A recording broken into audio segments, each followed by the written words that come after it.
Bom dia, nono ano, tudo certo? Tudo bem com vocês? Preparados aí para o próximo presidente do Brasil? Muito bem! Em 1950, no Brasil, houve eleições. E nós temos aí alguns candidatos, e dentre eles, adivinha quem quer voltar a ser presidente do Brasil? Isso mesmo, Getúlio Vargas. Getúlio Vargas tinha ficado no poder de 1930 até 1945, 15 anos de poder através de golpes, se tornou depois um governo totalitário, lembra disso. Agora são eleições livres e Getúlio Vargas participa do processo eleitoral e faz seus comícios e toda aquela época de propaganda eleitoral, bem na época que começou a TV no Brasil, 1950, né? E aí ele vai falando, defendendo um Estado forte, o governo forte, indústria de base, né? Que é a indústria que faz maquinário para as outras indústrias. E defendeu que também ia fazer mais leis trabalhistas. E ele venceu facilmente. 48,7% dos votos. Ele venceu e ele inicia então seu governo em 1950. Só que ele inicia o governo numa fase bem complicadinha, porque nós temos uma briga forte entre os nacionalistas e os liberais. Os nacionalistas diziam que nós temos que ter empresas do Estado, do governo, né? E enquanto que os liberais diziam que a gente tem que convidar multinacionais, empresas de outros países para se instalarem no Brasil, para gerar renda, gerar empregos. E nós temos uma briga grande, principalmente na questão do petróleo. Lembra que o Getúlio Vargas tinha criado o Conselho do Petróleo e eles tinham encontrado o primeiro poço de petróleo que realmente eles conseguiram extrair petróleo.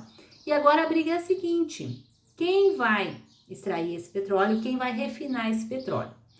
Os nacionalistas diziam, nós precisamos fazer tudo isso, o Brasil, uma empresa do governo brasileiro que tem que fazer isso.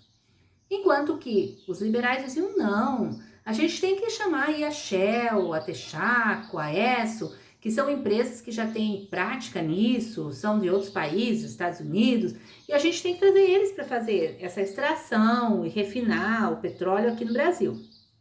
Essa briga ficou violenta. E nós vamos ter, então, o início de uma grande campanha dizendo, o petróleo é nosso, nós não vamos entregar o petróleo na mão dos estrangeiros, porque nós temos esse petróleo, nós temos o direito de explorar e de enriquecer o nosso país com esse petróleo. Tá bom, com toda essa campanha, deu certo.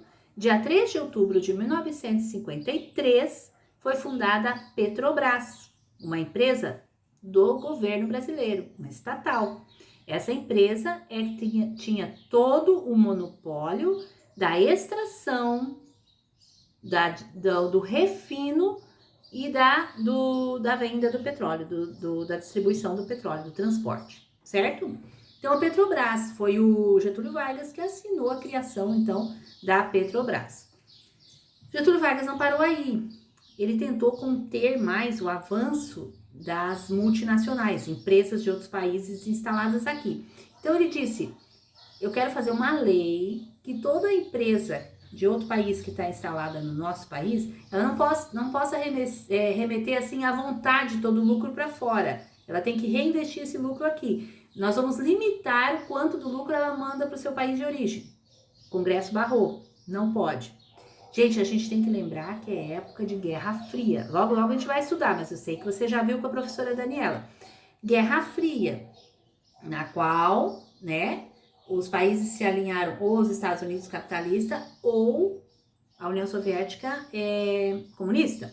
Então, nós vamos ter aí algumas atitudes de Vargas que vão indo contra ideias dos Estados Unidos, tá? Não que ele fosse comunista, não era, mas algumas ideias ele não concordavam com os Estados Unidos. Muito bem, e aqui, por exemplo, ele bate de frente com empresas dos Estados Unidos que estavam querendo agir mais livremente no Brasil. Muito bem, ao mesmo tempo em que Vargas governa e tem toda essa situação, né, do petróleo, das multinacionais, ele procura apagar da memória das pessoas aquela ideia de ditador que ele foi. Ele quer agora mostrar para as pessoas o quanto ele é o pai dos trabalhadores, porque ele fez muitas coisas pelos trabalhadores. E ele quer passar uma imagem assim de uma pessoa muito, muito boa para a população, certo? Só que era uma época que estava tendo muita greve por causa de salário, porque os trabalhadores, o salário dos trabalhadores não estava acompanhando a inflação.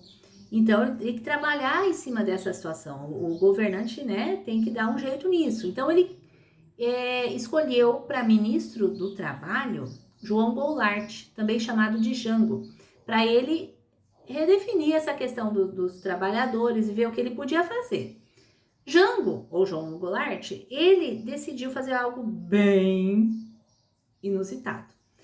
Ele decidiu, por lei, que o salário mínimo teria o aumento de 100%, ou seria dobrado, certo? Isso deixou os empresários muito bravos. Imagina, eles pagavam, por exemplo, hoje é 1.045, né, o salário mínimo, eles teriam que pagar o dobro, 2.000 e tantos. E eles não gostaram. Assim como a oposição, que era o UDN, né, aquele outro partido que era contra Vargas, e também não gostou, e acionou aí alguns meios militares que também não gostaram. Então ficou uma situação complicada. Ficou tão complicado que eles obrigaram praticamente Vargas a dar um jeito nisso. Então Vargas demitiu esse ministro. Só que olha só, ele demitiu o ministro, mas quando chegou o 1º de maio, cada 1º de maio ele dava um benefício especial para os trabalhadores. Quando chegou o 1º de maio, o próprio Getúlio Vargas aumentou o salário mínimo em 100%.